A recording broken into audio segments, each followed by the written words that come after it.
Hello, this is problem 650 from the textbook, in which we are given the velocity field u equals axi minus ayj. In other words, u component is ax, v component is minus ay, and we are asked to find the circulation around the path shown in the figure, which is the closed path going from 1, 1 to 1, 2, 2, and 1, 2 points.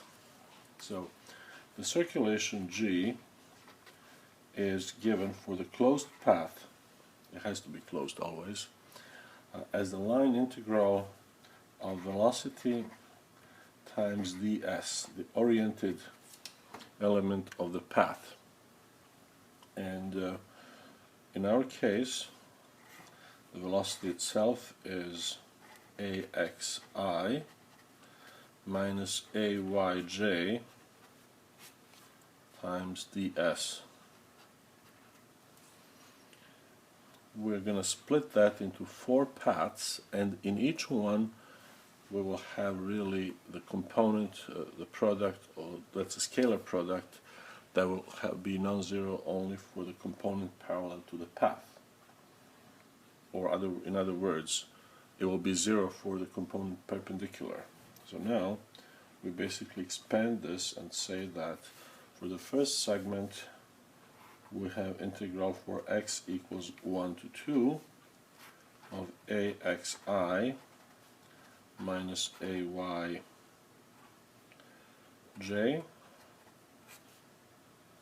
and the first portion is dx times I. That's the oriented portion. Second integral is from y equals 1 to 2 of axi minus ayj with dy times j. The third component is from x equals 2 to 1 of axi minus ayj. Now we have negative minus dxi because the direction of the movement is opposite to the unit vector I. And the last one we have plus integral from y equals 2 to 1 axi minus ayj, and again we have minus dy times j. So let's now evaluate them individually. G equals basically from integral.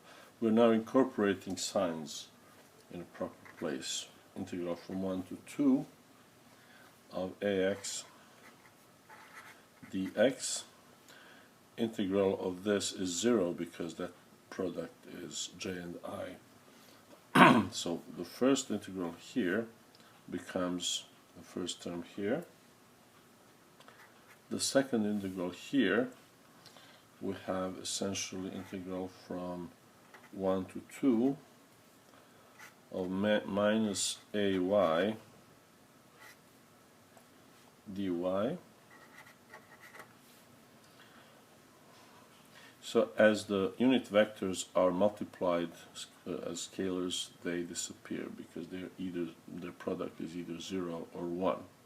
So I times I is 1, j times 1 I is 0. That's why there is no d a minus ay times dx here.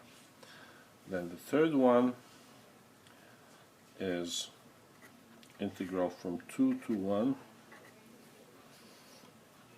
of ax times minus dx,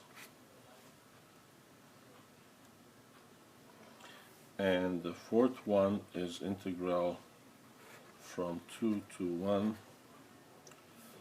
of minus ay times minus dy.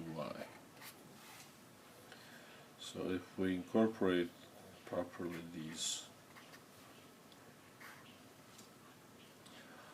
these signs, and also move all the bounds the same way. If I reverse from 2 to 1, it's equal minus 1 to 2.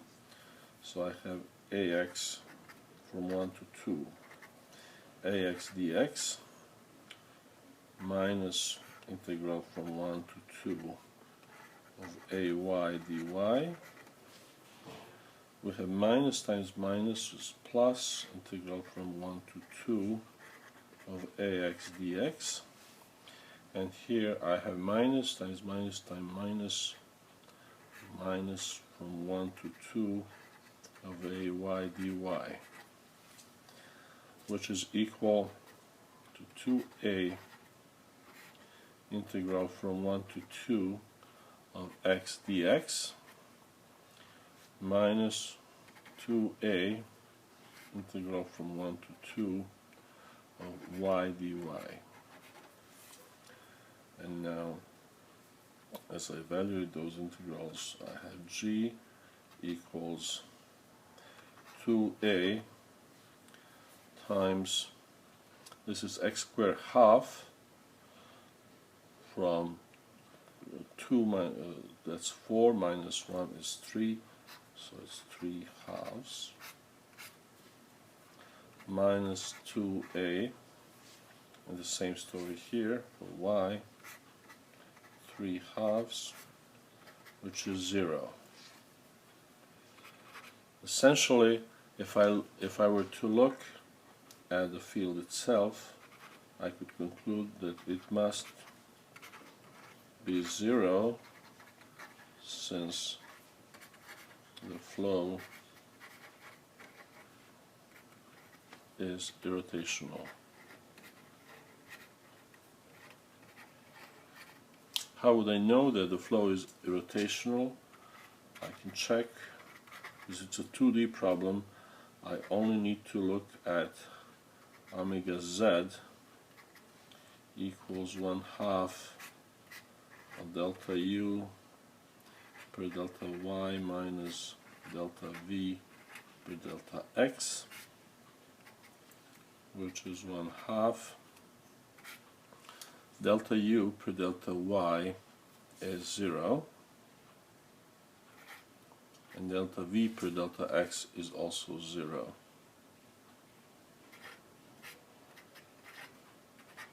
It checks it out.